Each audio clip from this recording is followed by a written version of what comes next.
আমরাই স্বাধীন দেশে সবচেয়ে পরাধীন। আমাদের একজন দিনী ভাই চলে গেল, বুক ভরা আশা থাকার পরও জানাজা যাওয়ার সুযোগ হলো না। এই দেশে কত চোর চোট্টা বদমাইশ লম্পটরা মারা যায়, ঢাকঢোল পিটিয়ে জানাজা হয়।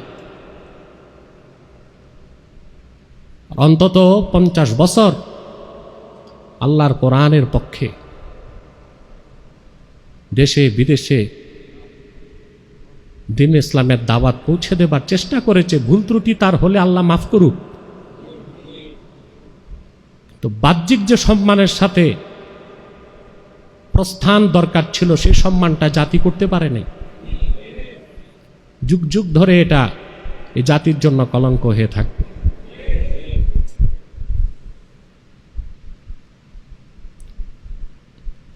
রাগ ডাক রেখে আর কি বলবো?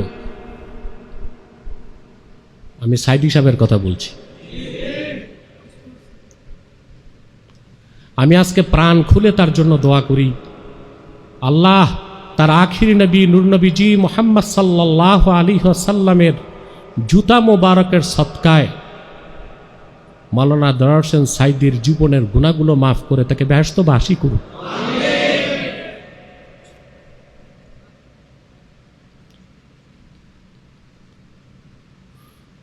সুদীর্ঘ 50 বছর যে লোকটি মেহনত করলো, সকল প্রকার কাফের মুশরিক রামবাম নাস্তিকদের বিরুদ্ধে এত বলিষ্ঠ কণ্ঠ ইতিহাসে, বাংলাদেশের ইতিহাসে বহুত কম মানুষ পাওয়া যাবে। তার প্রতিদান জাতি দিতে না পারলেও আল্লাহর কাছে পাবেন। আমরা প্রাণ খুলে তার মাগফিরাতের দোয়া করি। সুস্পষ্টভাবে মনে রাখবেন, মুত্তাকি আল্লাহওয়ালা ব্যক্তি প্রকৃত সম্মান পায়, ঠিক কিনা? আপনি যদি আল্লাহ তাআলার তাকওয়াবান বান্দা হতে পারেন, মুত্তাকি বান্দা হতে পারেন, তাহলে আল্লাহ আপনার সাথে 9টা কাজ আল্লাহ আপনার করে দিবেন। কয়টা কাজ?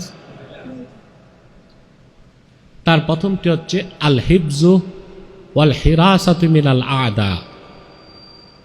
আল্লাহ তাআলা আপনাকে সকল শত্রু থেকে রক্ষার জন্যে রহমতের চাদরে ঘেরাও করে রাখবেন। যদি আপনি তাকওয়ার দৌলত অর্জন করতে, সব তো সুম্মুম বুকমুম এই অবস্থায় বসে আছে। আরে তোমরা কথা বুঝো না দূরে বসছো? হ্যাঁ, কথা বলতে কষ্ট হয়? তাকওয়ার দৌলত যদি কেউ অর্জন করতে পারে, তাকওয়াবান কেউ হতে পারে, তাহলে সকল দুশ্মনের দুশ্মনী থেকে আল্লাহ সেই বান্দাকে নিরাপত্তার চাদরে বেষ্টন করে রাখে। আল্লাহ তাআলা বলেছেন, ওয়া ইন তাসবিরু ওয়া তাত্তাকু লা ইয়াদুররুকুম কাইদুহুম শাইআ।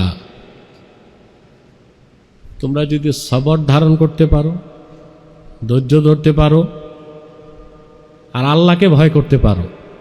কাকে? তাহলে কাফের মুশরিক বেঈমানদের কোনো চক্রান্ত তোমাদের ক্ষতি করতে পারবে না। সুবহানাল্লাহ। এ ওয়াদা কার? তাহলে কি করতে হবে? সবর। আর সবচেয়ে বড় কি? আল্লাহকে ভয় করতে হবে। কাকে ভয় করতে হবে?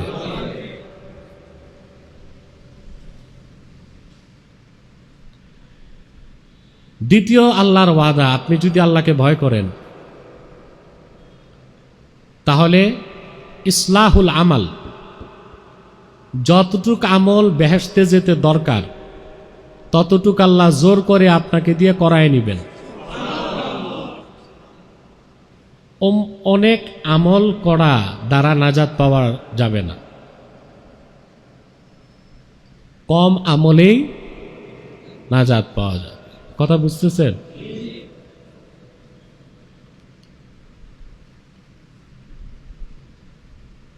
আপনার কানে ব্যথা,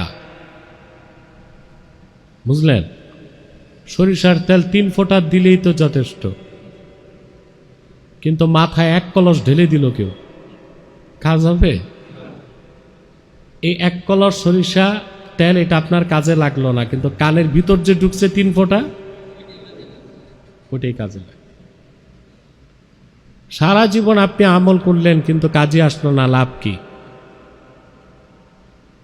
যখন বান্দা আল্লাহর মুখাপেক্ষী হয়ে যায়, বুঝলেন, আল্লাহর, তখন আল্লাহ দায়িত্ব নেন যে এই বান্দাকে বেহেশতে যেতে কতটুক আমল দরকার অতটুক করান, এবং যতটুক করে বান্দা ততটুক আল্লাহ ঠিক করে দেন। সুবহানাল্লাহ। আল্লাহ বলেন, ইয়া আইয়ুহাল্লাযীনা আমানুত্তাকুল্লাহা ওয়া কুলু কাওলান সাদীদা, হে ইমানদারগণ তোমরা আল্লাহকে ভয় করো। এখানে তাকওয়া আগে কি, তারপর বলেছেন ওয়া কুলু কাওলান সাদীদা, সত্য কথা বলো, হক কথা বলো। আল্লাহকে ভয় করা ছাড়া সত্য কথা বলা, হক কথা বলা সম্ভব কোনোদিন সম্ভব না। ইউসলিহ লাকুম আমালাকুম ওয়া ইয়াগফির লাকুম যুনুবাকুম, আল্লাহ তোমাদের আমলকে ঠিক করে দিবেন আর তোমাদের গুনাহকেও মাফ করে দিবেন। আমলও ঠিক, গুনাহও মাফ, বেহেশতে যেতে বাধা কই? কথা বলেন, বাধা থাকে? এই দায়িত্ব কে নিবেন? কোন শর্তে? যদি আপনি আল্লাহকে ভয় করেন তাহলে। 3 নাম্বার, বান্দা যখন আল্লাহকে ভয় করবে, আল্লাহ নিজে বান্দার সাথে তাআল্লুক করবেন, মাহাব্বাত। বুঝেন না? আমরা আল্লাহকে ভালোবাসি, তা আমরা যদি আল্লাহকে ভয় করি, আল্লাহ নিজে আমাদেরকে ভালোবাসবেন। কোরআন কারিমে তিনি বলেছেন, ফাইন্নাল্লাহা ইউহিব্বুল মুত্তাকিন, আল্লাহ তাআলা নিশ্চয়ই মুত্তাকিদেরকে ভালোবাসেন। কথা বুঝতেছেন?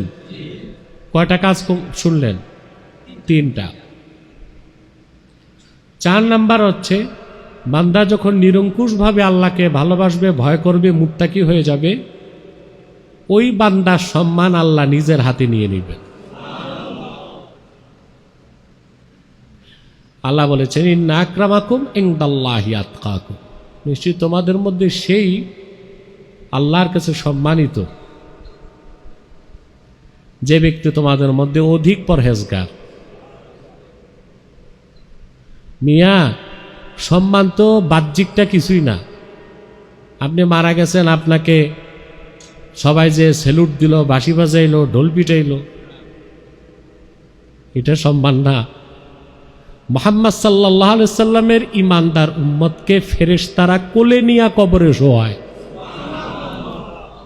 বেঈমানরা ওই রকম সম্মান কোনোদিন পায় না। পাবে?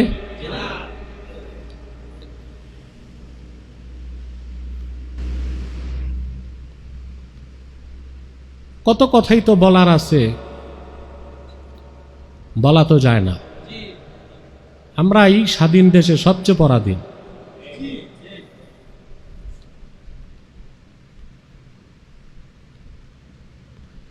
আমাদের একজন দ্বীনী ভাই চলে গেল,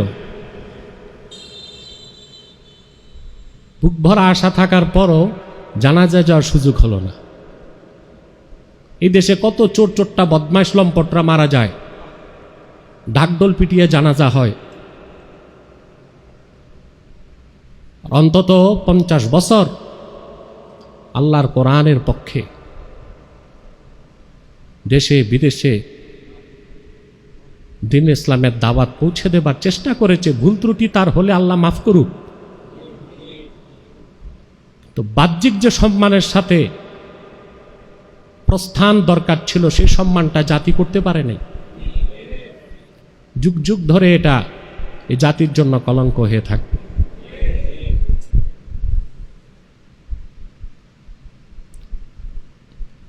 রাগ ডাক রেখে আর কি বলবো? আমি সাইদি সাহেবের কথা বলছি। আমি আজকে প্রাণ খুলে তার জন্য দোয়া করি, আল্লাহ তার আখিরি নবী নূর নবীজি মুহাম্মদ সাল্লাল্লাহু আলাইহি ওয়াসাল্লামের জুতা মোবারকের সদকায় মাওলানা দেলোয়ার হোসেন সাঈদীর জীবনের গুনাহগুলো মাফ করে তাকে বেহেশতবাসী করুন।